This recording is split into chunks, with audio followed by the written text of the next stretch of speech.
bag it up. Light up my scars with a sweet one bliss. Someone flicks me a bag it up. So, it's another one, yeah. It's a full strand, yeah. Oh, it's another one, yeah.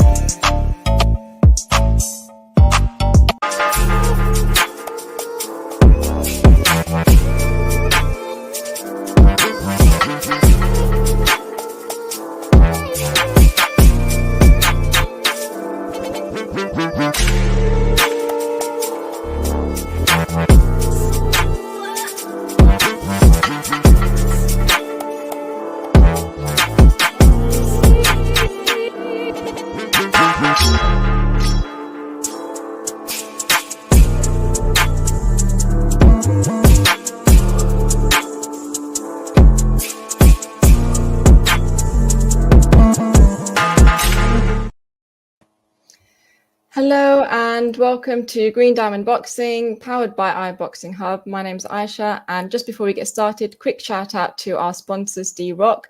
You've just seen their amazing video just there. So please check out the clothes on their website. Use promo code iBoxingHub24 for 40% discount on all their clothing.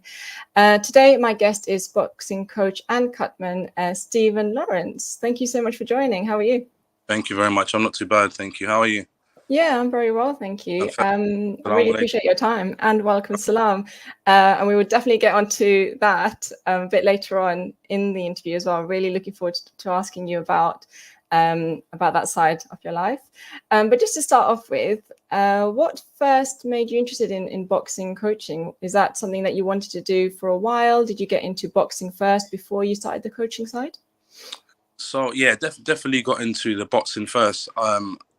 My boxing journey started off with, I was watching boxing with my dad as a young kid, watching it with my dad. I grew up around the corner, literally from Islington Boxing Club, which is in Hornsey. And I used to walk past that gym every day on the way to school. Like, this was more like secondary. When I was going to secondary school, I went to school in Finchley, so I had to go to Archway.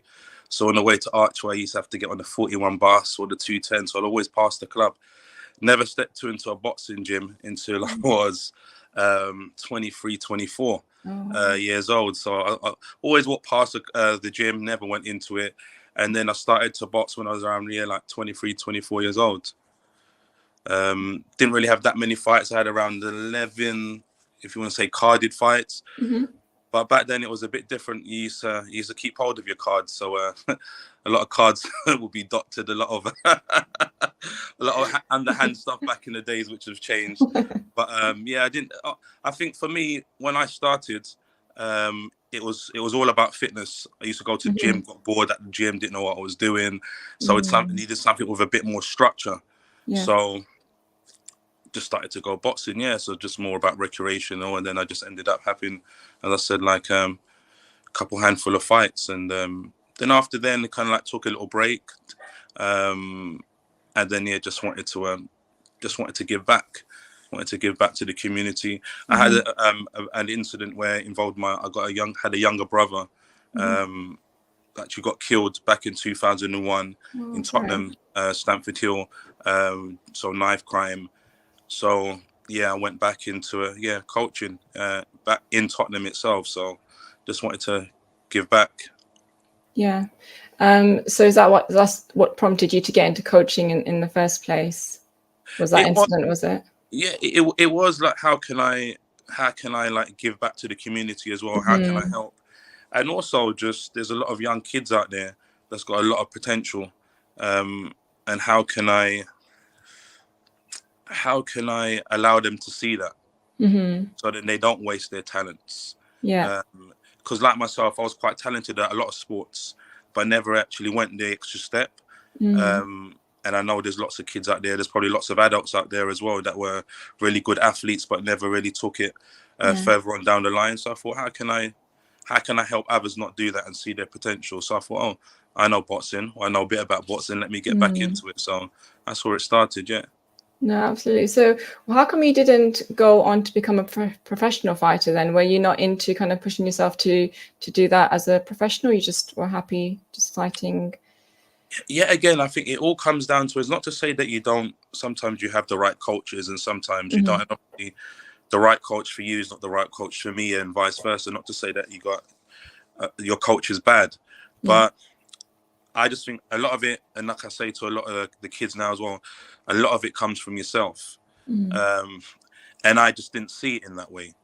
And I really kind of like, I thought, okay, well, like you're 24. And then by then I was probably like, I stopped kind of like really training as well, probably around like my mid 30s. And I just didn't think, especially in my early 20s, then going to mid to late 20s, I just didn't think it could be done. And I don't think you didn't really have a lot of examples of people doing it back then as well. So I just thought, yeah, I enjoy it, recreational, like keeping fit. But maybe now, if I was 23, 24 now, I'll tell my people, listen, yeah, you're older, go for it. Really? But you got to put the work in. There's a lot of work. There's a lot of kids out there that they're hitting 24, 25, and they already got titles. Do you know what I mean? So they've started from 9 years old upwards. So I would tell people now, like, if you've got a dream, you've got aspirations, yeah, there is a time limit, but early 20s, mid 20s, I would say still go for it. Yeah. So if you had the right kind of maybe people around you when you were growing up, do you think that you might have gone down that route?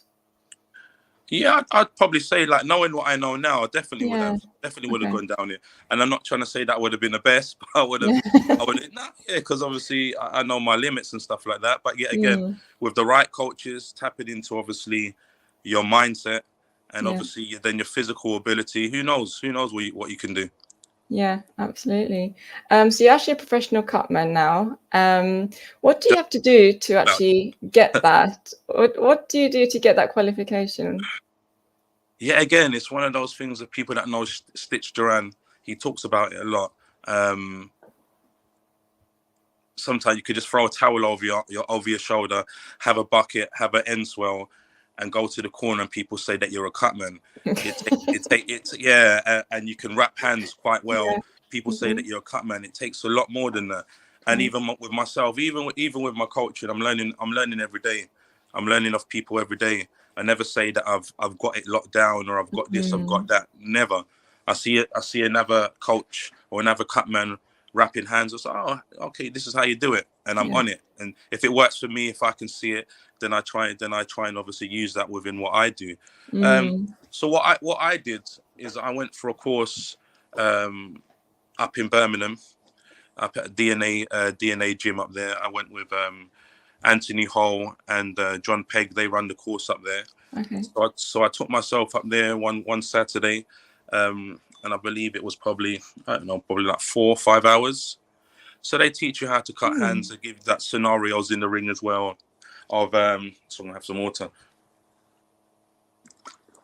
They put you through a scenario base where a boxer goes out there, comes back, they mark his face up with where the cuts are, and they want to see how you're going to deal with it. Right. But like myself, like I said, I've been watching boxing since I was a young kid. So I watch what's going on in the corners. So I've seen the good practices, I've seen the bad practices. Yeah. But for me, it's more about being calm and being collective when you go into that corner. And because I've cornered amateur boxers as well, I've already got that. Even though sometimes, even with just different things, sometimes I might be a little bit like shaking or nervous inside. It doesn't come out because I've been able to manage it. I've been able to tame that. So when I'm in the corner, I'm quite relaxed. So first and foremost is that you need to make sure that you're nice, calm, and relaxed. I would advise some people as well, maybe go on one of those courses. Yeah. But for me, the work happens on the job. Because someone could ask me, oh, I can see a cut on TV, but how would I deal with that? But at the same time, how will my nerves allow me to deal with that at that point? So it's a lot about shadowing people. Yeah, I've shadowed, probably haven't shadowed enough, but then there's going to be a time where you just have to let yourself go, and then obviously then start learning on the job. So I've been doing it. I've cornered a couple like the white collar shows and stuff like that. All right, okay. I'm yet to cover, if you do want to say, a British Boxing Board of Control show, which inshallah will be coming soon. I'm just going to push myself out there and just let people know that, yes, I'm available. I'm always learning. But for me, you got to do the work. Yeah. I've watched untold like YouTube videos of people wrapping hands, untold videos of cutmen talking about how they deal with cuts. Mm. I've wrapped my son's hands. I've wrapped people's hands at the gym. I've wrapped my wife's hands. I sit here Oh, wow. nearly every other evening wrapping my own hands, Yeah. just to make sure I've got that on point. Is that because they box as well, or just because you're practicing? Oh, just because I'm practicing. Okay, because Yeah. do they box as well? Your wife and your son, or? Not my wife, but my two young boys. They come with me to the gym. They've been with me in the gym like for the past 2 weeks because it's summer holidays. Nice. So they've been with me at the gym every day. So they're seeing me train people there, wrapping people's hands there and stuff like that. So they know how to move around. They know how to throw their hands, but most importantly, I teach them how to move their feet, how to use their feet. Yeah. So they're not too bad with their footwork but I don't coach them. Not yet. Yeah. One of them like, really high. He loves his basketball. The other one likes his karate and his football. So as long as they're active, for me, that's the most important thing. Yeah, no, absolutely. So the term is cutman. Can we say cutwoman as well? Or how does it work? Oh, yeah, is it cutman, cutwoman? It's just like there's loads of cut women out there. I've got a cut woman friend that I talk to a lot in America. She's really been good. She's helped me out a lot with certain things. Yeah, but you got this one in Germany as well. Obviously you got young ladies over here in I think her name's Nat Cutman. Nat, I think something else. So she's really good as well, really helpful. So there's a few out there. There's probably more, but yeah. Nice. So that's good to hear. That's really good to hear that there is quite a few more of them as well. I saw a female ref over the weekend, and I was like happy. I'm sure there's more and more refs coming up, but I was just like, it's nice to see that, you know. Oh, definitely. There's a lot more, and there should be a lot more coaches as well. Through having that space and being comfortable in that space. Yeah, no, absolutely. So which gym are you with, and whereabouts are you based right now? I'm based at Dennis Dyer's gym. That's in, say, Loughton. Yeah. Okay. Whereabouts is that? So if you look on, so obviously, if you're a Londoner. Yeah, I'm a Londoner, so sorry. Anything outside the M25. If you look at the Central Line, it's like we're in Debden. The gym's based in Debden, so I would say it's 3 stops away from the end of the Central Line. Oh, okay, fine. Cool, that's really good. And in terms of who you're like kind of supporting and training in your gym right now, what kind of people are you supporting? Are you supporting any pros or amateurs or? So we've got one pro at the moment. That's Lily Winch, t-shirt right now at the gym. So Lily Winch, she was out on her. She had a pro debut at the back end of June, which she won, and she'll be back out again on the 7th of September. So I'm helping work in a corner, like the second in her corner. Also her hands for training as well. So that's good practice for me as well. She said that I'm like OCD when it comes to the hand wrapping. Yeah. Because you know what it is? You wrap someone's hands and it might look pretty and stuff like that, but does it work? Can they punch well? Can they punch hard? Do they have any injuries when they come out and stuff? Your hand's always going to be sore, but I'm always looking for feedback from her. So she said, I got OCD when it comes to certain things. I like that because it just means I'm taking it seriously. Yeah. Also in the gym, we train a lot of people for, like, as I said, like the white collar shows. We've got 2 boxers going to be, well, 3. We've got 2 coaches actually. Liam Dyer, he's going to fighting on, I believe, the 14th. He's going to kill me if I get this wrong. The 14th of September. And then we got Simeon Dennis will be fighting on the same quest on the 19th of October. And I'm kind of like working with Simeon at the moment, going through some game plans, going through, obviously we're doing some pad work and stuff, but it's more game plan pad work. So we've obviously gone through scenarios and stuff like that. He's out in Spain right now, so he's training out there. He's getting some good training out there. So, and then apart from that, then I'm running classes, working with some of the young kids as well, which is good. Keeps me. Well, the young kids, what I love is that they're entertaining, but they do certain things, and you think to myself, oh, like, how did you do that? And then like it works, and it's like, so it's always good working with the young boxers, because sometimes about, oh, I've done this wrong, they just go for it. and it's quite enlightening and inspiring actually. It's where they don't care about anything, they just let loose and just enjoy boxing, which is what it's all about, isn't it? Yeah, no, absolutely. And I think a lot of people really enjoy training the youngsters as well. When I speak to like coaches, they really enjoy that kind of training youngsters and seeing them progress, you know, through the weeks that they're training them. So yeah, really, really nice. That's what I think. For me, that's what it's all about, because those kids will keep coming back, and you never know. You never know. One day they'll turn around and say, "Coach, you know what? I really wanna box." And it's like, okay, because obviously they've enjoyed it. They've been in the gym. They know everyone in the gym. They feel comfortable. So yeah, let's just hope more and more of that. Yeah, definitely. So I want to talk to you about Behind the Ropes, a documentary that was about Chris Eubank Jr. and Liam Smith's first fight.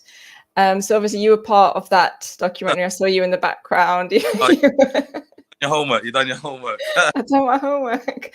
Yeah. What was it like being part of that documentary, and obviously being part of that team for that, you know, huge fight that was happening? All I can say is that I was just honored to be there, because I'm coming from an amateur background. Box a bit myself, so I know a little bit. Studied boxing, still study boxing. So to have the actual opportunity to be there amongst all of those people was cool. The stuff that I learned there from Chris Eubank Senior's coach, Ronnie Davis, he just dropped some gems on me as well. There were times where it was only me, him, Anthony Brown, and the boxer that I was with from Switzerland, Ramadan Husseini, and Chris Eubanks in the ring, like in the gym by ourselves. And me, that was just like, I'm just like looking around, like what's going on. I'm taking the time for their sparring, and I'm thinking to myself, to see pros like Chris Eubanks work as well, like up front, was eye-opening, because some people in gyms, they start off and they flatten out like there, and then they dip. But he was just like, he just kept going after rounds and rounds. So the guy I was with, Ramadan Hussein, he's from Switzerland, and a friend that I've got in Switzerland, his name's Florian. He's got his own gym over in Switzerland called Sheila's Boxing. And one day he just put a call into me, and he said, I was actually coaching a session in Tottenham, in Selby ABC, and he messaged me and he said, "Oh, how far's Brighton from Tottenham?" And I'm looking at him, I'm doing a warm up here, I'm looking at my phone, I'm like, what's this guy talking about? I said, I don't Tottenham, but he goes, "You know what I mean? I said, yeah. I said, probably like I said to him, like, I was just thinking off the cuff, like 2.5 hours, I said. And I goes to him afterwards, like, what's up? And he goes, I've got a guy, he's coming over, he's been invited to be like Chris Eubank Jr.'s sparring partner, but he doesn't have anyone to go with him. Would I be able to go? And I'm thinking to myself, I got so many things to juggle here, because I've got I've got work, because what I do, I work nights. I work a few nights a week, and I work with people who've got mental health. So I do night shifts, plus obviously I'm coaching at the gym, and then I was also got my family at home as well. So with my boys, I dropped them to school, picked them up. So I had so many things to juggle, and it was like, could I make this work? And it's like, can I not? So spoke to my wife, and she goes, well, listen, she goes, this is kind of like, for you, this is like right now, it might be a once in a lifetime opportunity. So she said, you got to grab it, you got to take it. So juggled some things around, got my parents involved to obviously look after the kids, help my wife out and stuff. And yeah, drove up to Brighton, and it was a good experience. And as well, I think it was around the time there was a European football championship going on as well, competition. Okay. So, I was up there for 10 days. I was sending my wife with my feet up on the hotel bed, up stuff, watching some of the football. So it was good, but I learned a lot. I really learned a lot from up there, and yeah, it was a good experience. So when I was watching the documentary, it looked like Chris Eubank Jr. was sparring like in a jacket. Is that right? Like he looked like he had like a bomber jacket on or something as he was sparring. Sometimes I can't remember. I don't think he was sparring in it all the time. sometimes, yeah, he'll be in the jacket. I guess he just wanted to sweat and obviously cut some weight down and stuff. But yeah, but don't get it twisted. It didn't stop his work rate. That's what I was just looking. It really didn't stop his work rate. And how can I forget when I was there, I met the main guy as well, Roy Jones Jr. Yeah. We were standing outside the gym, me and Ramadan, and then I think he was already in the van. He was like in one of those like 4x4s, and he just steps out in his sliders, and I'm like a kid, right? I'm looking at Ramadan. We're computing, but we're communicating without talking. It's like,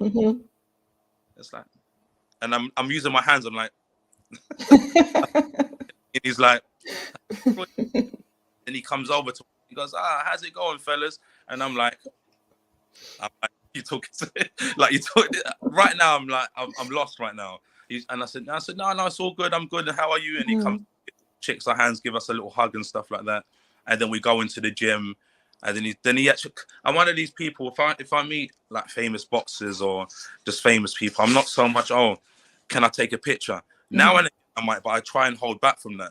And it was nice of him. We was in the gym and he said, do you want to take a picture? And I was just like, yeah, I was like a kid at that point. I thought, yeah, put the phone out, taking pictures.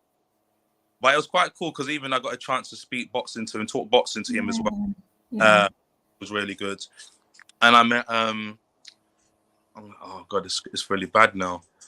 One of the boxers that he coaches now and again, female boxer from Germany, hijabi sister. Well, Zaina, I think her name is. Oh, Zaina. So I met Zaina there. We spoke a lot. We spoke a bit about boxing as well, and just being around those two, and we're just having a little talk about.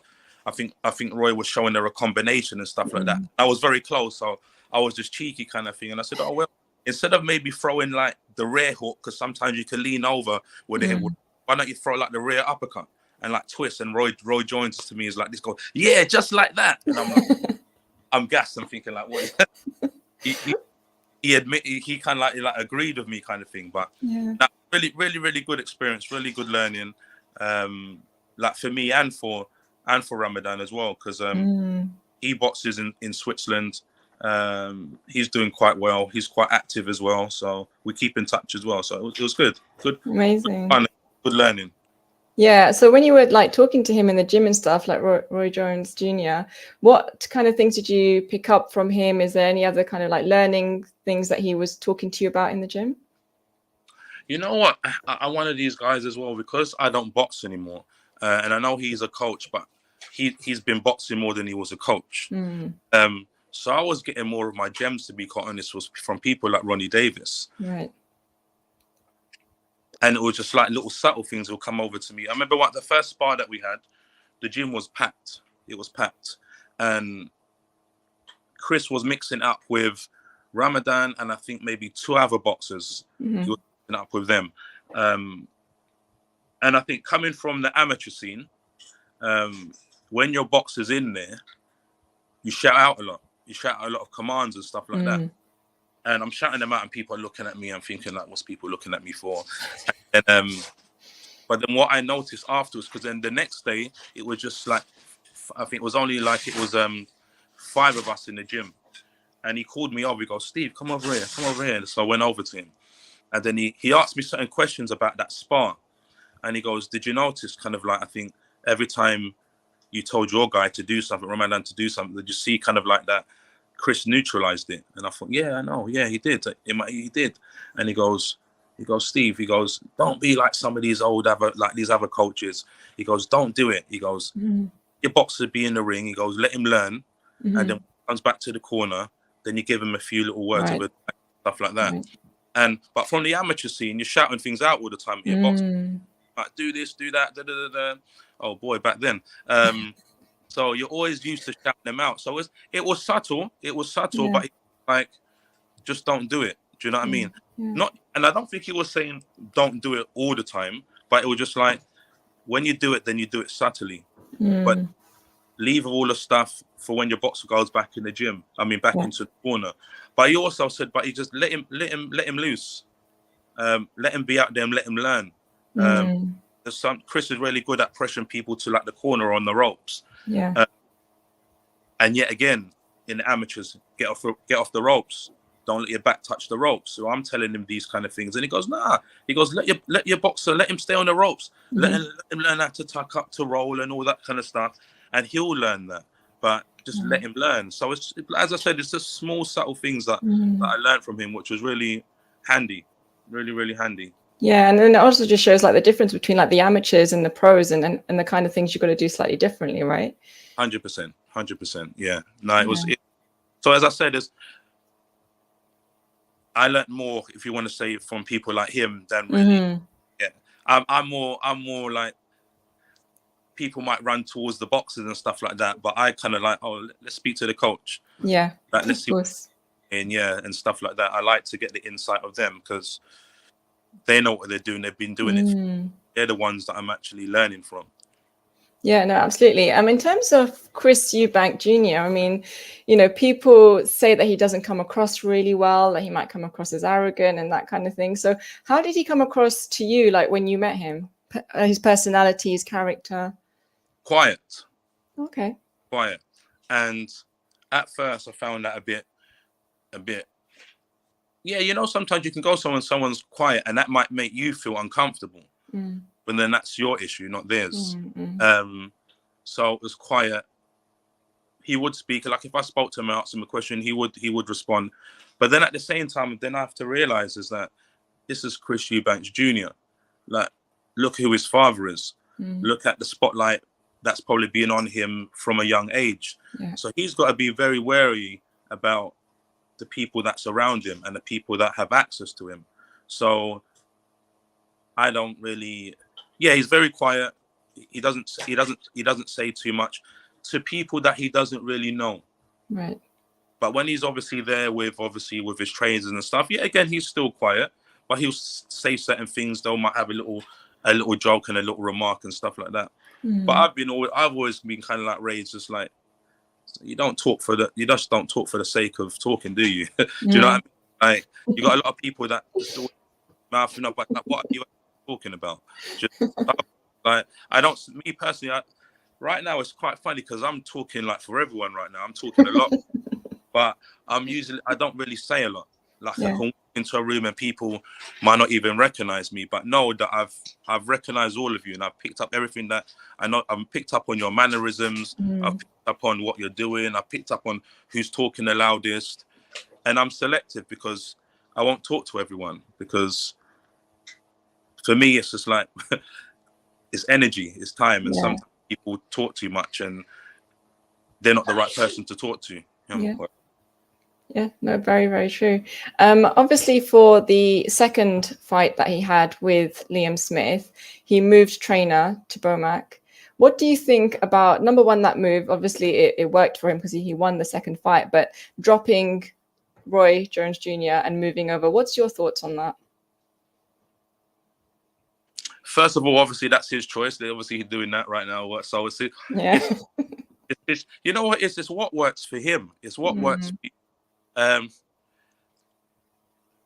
always worried about people jumping from coach to coach. And if you are, you got to do it in the right way. And I mean in the right way, you got to give yourself time to get used to what your coach is teaching you. Because if you don't have enough time, you'll just end up reverting to what you used to do. And especially if you've been doing it for a long time, you'll just end up reverting back to what you know, because you haven't had enough time to soak in all of those things that your coach is trying to teach you.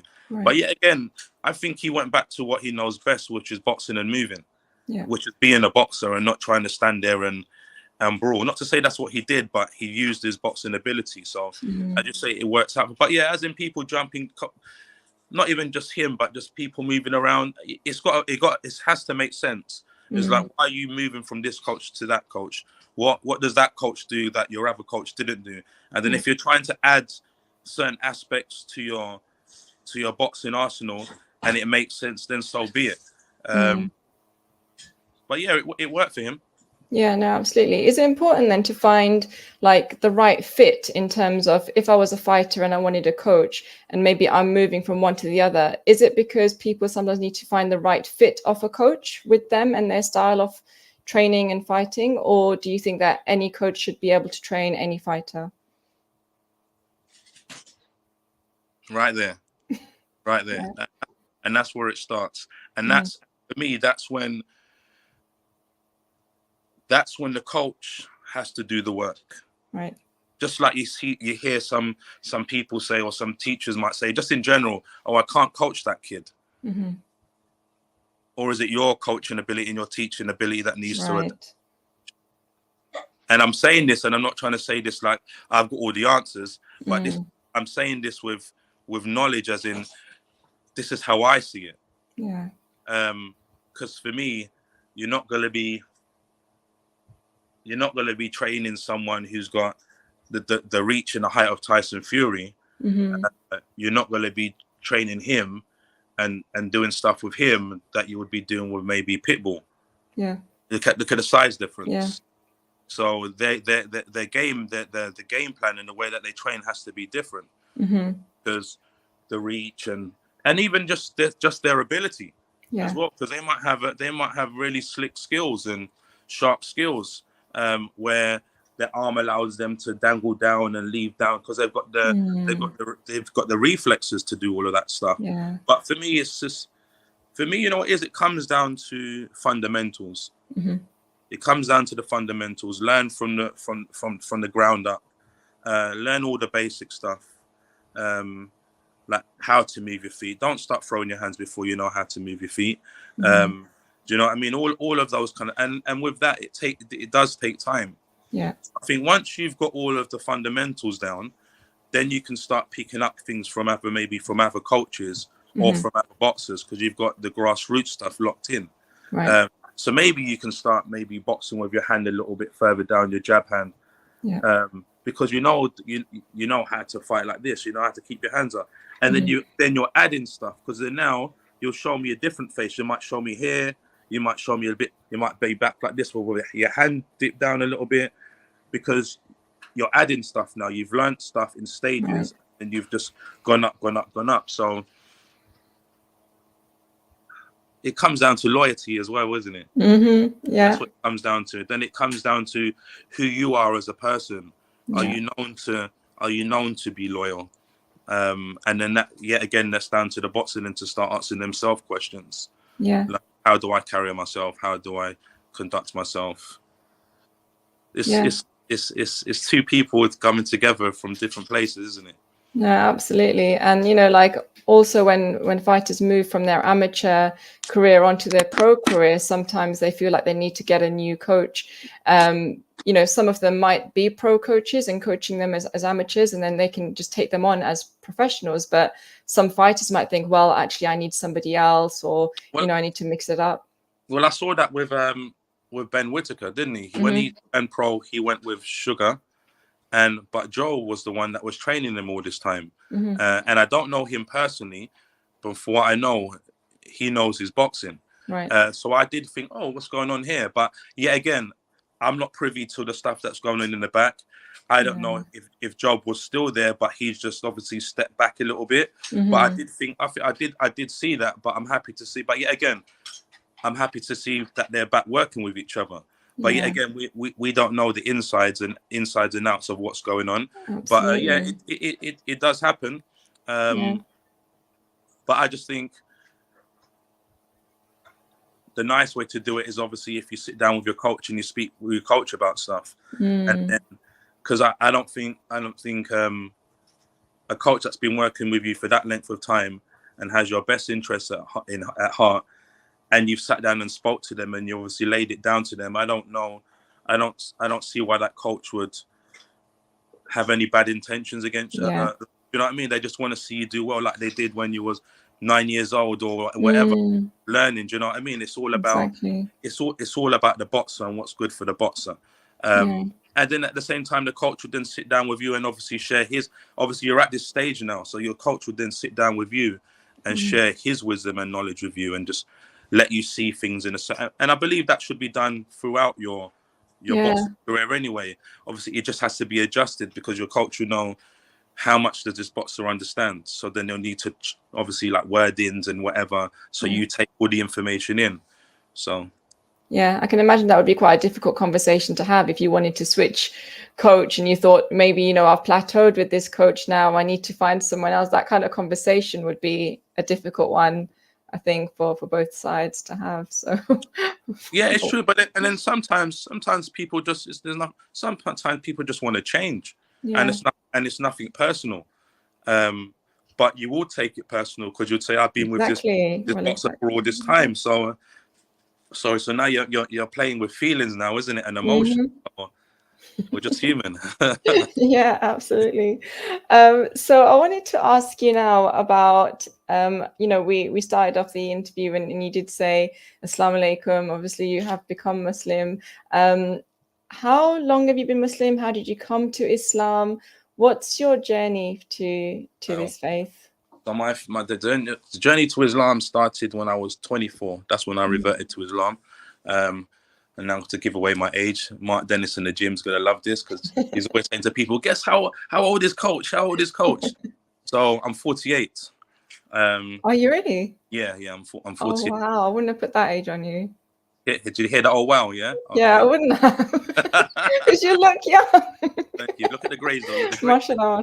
The grades are there, Masha. The grades are in there. That's my kids. They're giving me the grey hairs. So yeah, I reverted to Islam when I was 24 years old. Yeah, and it's been a journey because I reverted. It was more for marriage, not so much about Islam. But then I'm one of these people, like, after a while I just think to myself, like, why did I do this? And then that's when the journey started, when I started to learn more about Islam, learn how to pray, which is most important. Yeah, and it's just, to be honest, it's always been a journey. Fajr has always been the one for me. That the most difficult prayer, getting up before obviously the sun goes up. So it's always been a struggle. But yeah, again, I struggle and I do it. So, but I've never looked back, never turned back.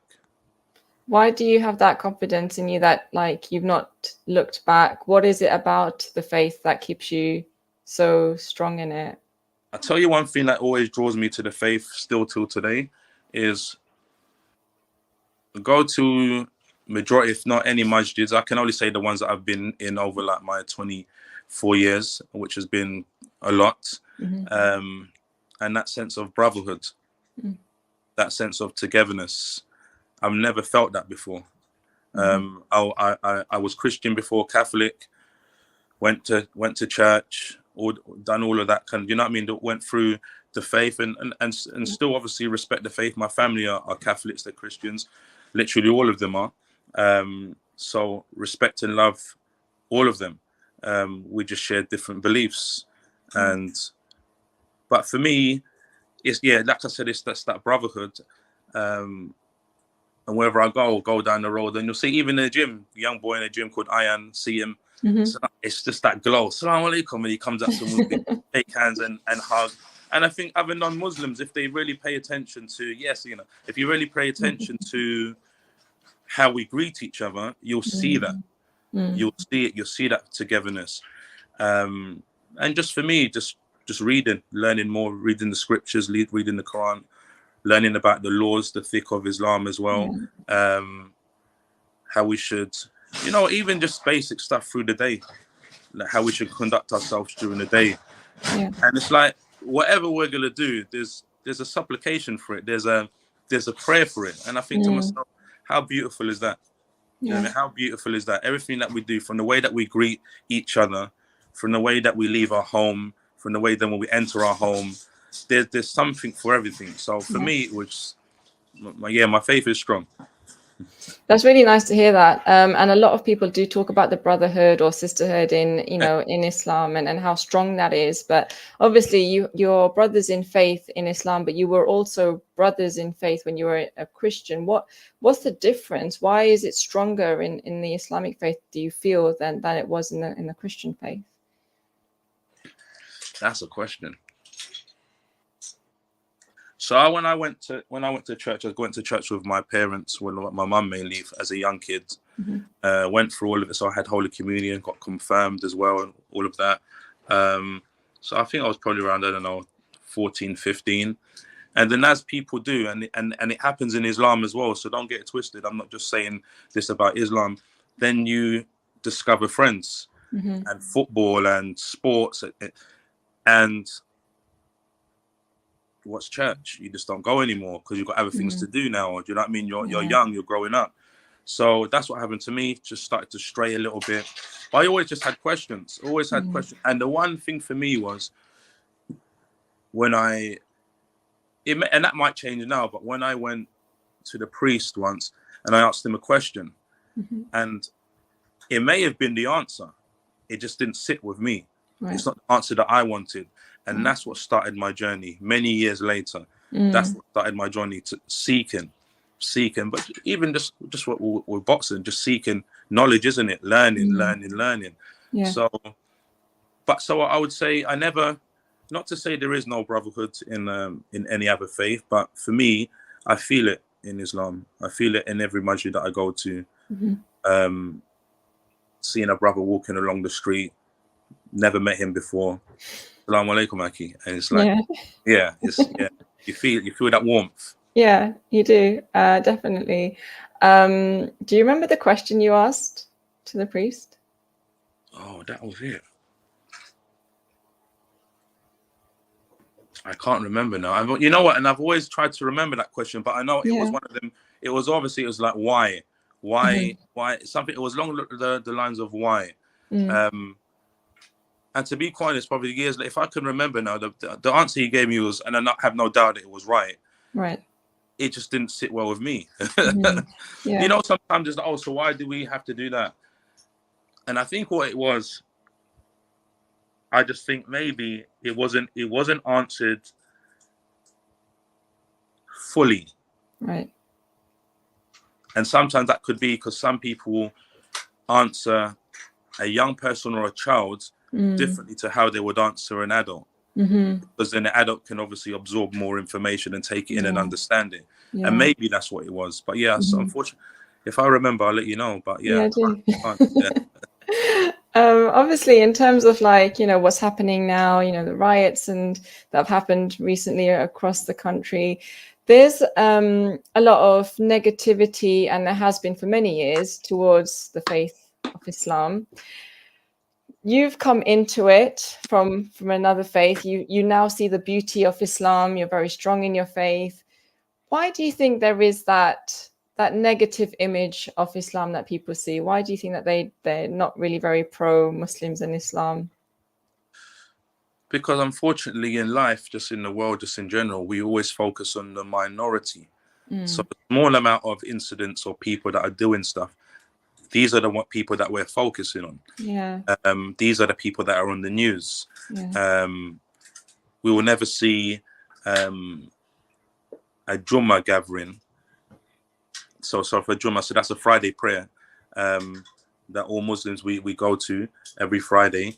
You'll never see that probably put on TV and portrayed in the right lights, because it's not going to get the clicks. So unfortunately, with things that's happened in the past over these years, obviously 9/11 and even before then, and then obviously Iraq war and all of that, people have been bombarded with this is what Islam is, this is what Islam is, this is what Islam is. And a lot of people are, well, yet again, I wouldn't even say a lot of people, a small minority of people are buying into this narrative.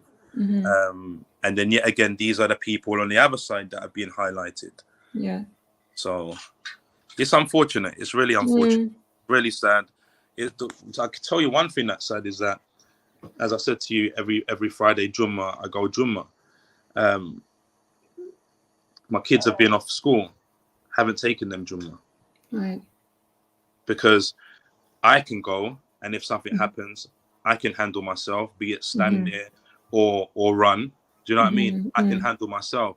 But then I've got two young boys that I've got to think about. So that's actually stopped me from doing things that I would normally do, which I've never had to do in my whole 48 years born and bred in this country. I've never had to think about, oh, can I go there? Or even as a young kid, like now, you've got all these, if you want to call it postcode wars and all this kind of stuff going. As a young kid, I didn't have that. I'd go South London, I'd go East London. I was born and bred in like Finsbury Park, North London. Okay. And I'll go everywhere. Me and my cousin, be it we're on our bike or we're like getting a little bit older now. So before my Islam days, going clubs and stuff like that, going to like Dalston, do you know what I mean? Just going, enjoying my life and stuff like that. And never had to think about second guess, oh, am I going to go here? Yeah. And now it's like, I'm going here. I didn't even have to think about safety. Yeah. Yeah, it's definitely sad the way things have changed. And for me, people will see me like how many men out there today wear beards. So it's like that doesn't say Islam. No. My concern is for sisters like yourself, because you're visible. Yeah. So unfortunately, you sisters hold it for the rest of Islam, because the sisters that wear the headscarf, because you're visible, and more than likely you're going to be the ones that get the abuse more. But just know there's brothers around, and we might not look like we're brothers, and there's good people around. So just know people out there that might be thinking of doing certain things, especially to women. Just know if they're the right person around, that not going to stand for it. So you'll know. So just that's absolutely. I know a lot of sisters that have actually taken off their hijab because they're worried, or their family members have said, and even like after like 9/11 and all the kind of, London issues and all that kind of stuff, my mum did say, are you sure you want to continue with this? Like, do you want to consider maybe just taking your headscarf off? And at the end of the day, Muslims, we are very strong, alhamdulillah, in our faith. Yes. We do what is asked of us, and it's not that God doesn't know that what was going to happen. He knew about 9/11 before it happened. He knew about, people, the fringe people that want to, claim that it's Islam, that they're in the name that they're doing these kind of ridiculous acts, and we know that it's not Islam. Definitely. And he knew all of that, but he still gave us the commandment of, women should cover their hair and wear their head veils. And so we do it knowing that we have the protection of God. And, it's only him that we aim to please. So, that's why we continue, and we will remain steadfast, inshallah. Inshallah. And good for you, my sister. Seriously, good for you. Because as you said, a lot of sisters have taken off, and the sister that have, it doesn't say anything about you. Again, it comes down to you, isn't it? It comes as well. How strong is it? As you know, it goes up and down. So like, how strong are you? So for the sisters that have taken off, I don't want you to feel, you don't need me to tell you that, but you shouldn't feel bad about doing that.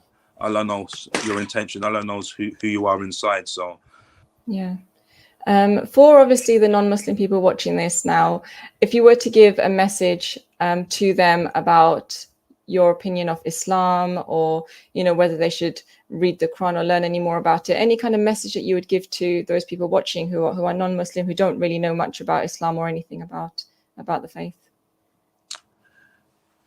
Go to the source, because all of us have imperfections. I'll finish this interview, and I don't know, my son might do something, and I might react like that. That's not Islam. That's me. So I would always say, go to the source. If you have an Islamic center, go and visit it. Get some literature, and you don't even need to start with the Quran. Just get some literature from a trusted place, or an Islamic center, or from a mosque or masjid, and read. And then I would say, once you've have a certain understanding, then take it slowly. Read the Quran and understand it. Because a lot of people that read it don't understand it. So you have to read and then get the understanding. And this is where you have the sheikhs. So we have the scholars, people here, we call them professors, because they've studied it, they have knowledge. So it's definitely read. And yes, if you see me outside and I'm doing something positive, yes, take that on board. Yeah, that's good. But if you see me doing something negative or might be wrong, don't say that that's Islam, because it's not. It's just me as a human making a mistake. So I'd always say, go to the source and read. Amazing. Just lastly, before we finish, couple of big fights coming up.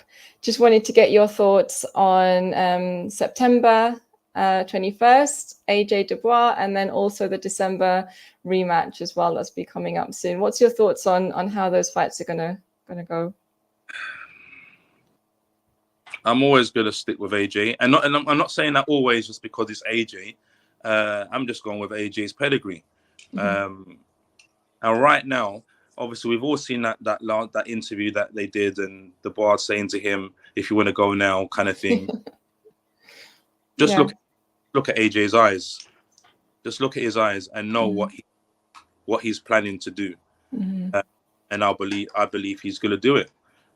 But again, boxing, anything could happen. But I'm going with AJ, and I'm going with him knocking out Dubois.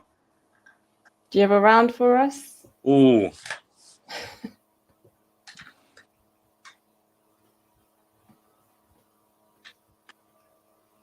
Five. Okay. Yeah. Yeah, we'll see on September 21st. And then the December one, we've got a rematch, obviously, with Usyk and Tyson Fury. What do you think is going to happen on that one? Ooh. So if I went for Tyson Fury, my good friend Keith Farron, guy that I used to coach, he'd go against me. But I'm going to say Usyk anyway. Yeah. Don't get me wrong. Tyson Fury, he's gone back to the drawing board. He's gone back to the gym. I just think there's something special about Usyk. There's something different about him. There's times in the fight when he's fighting AJ, and even when he's fighting Tyson, he takes this little breath, and I think that breath he takes is like, for air to obviously to breathe, but it's also to remind him what he's done before, where he's come from, and to remind him about the grit, what he got inside of him. So I think he takes it. You could ask me about the round, isn't it? But I think I don't. To be honest with you, I don't know. I don't think this is going to be a knockout, though. I think it's going to go all the way. All the way, okay. And he'll win on points then for Usyk, yeah. All right then. Here we go. Round 8. Usyk stoppage. Oh really? Okay. That's interesting because it was round 9 that he nearly got him last time, right? Yeah. Yes. Yeah. Okay. I'll say that. But yeah, again, I could be wrong. Who am I? Yeah. Anything happens in boxing, as we know. It's been great speaking to you, Stephen. Thank you so much for your time. How can people follow you on social media? Okay, so it's Lawrence Boxing. And then also I've got LB. So Lawrence Boxing again, but it's just LB. Pro Corners. So that's all for my Cutman stuff and on there and all my hand wrapping stuff. Is that all Instagram or? Yeah, on Instagram as well, yeah. And I think on Twitter as well, I think I'm on what is it? That's just showing my age, isn't it? But no, I'm on TikTok as well, I believe. Okay, cool. But I'm not really posting that much on there. I tend to live more on Instagram. So it's Lawrence Boxing, and then it's LB Pro Corners as well on Instagram. Brilliant. Thank you so much for your time. Really appreciate it. We look forward to seeing what you do next. Thank you, everyone who's been watching. I hope you enjoy the interview. Please like, share, comment. Also, I've done a recent interview with Denzel Bentley, who recently won his fight over the weekend. So please check that out on our YouTube channel, iBoxingHub. And I look forward to seeing you all next time. Thank you very much. Take care, my sister. Assalamu alaikum. Wa alaikum assalam. It's another bang. All the Muslim cars now, with your bag it up. I start my scars with a sweet one bliss. Someone flips me a back body. So, it's another one. It's another one, yeah. It's a full strong, yeah. Oh, it's another one. It's another one, yeah.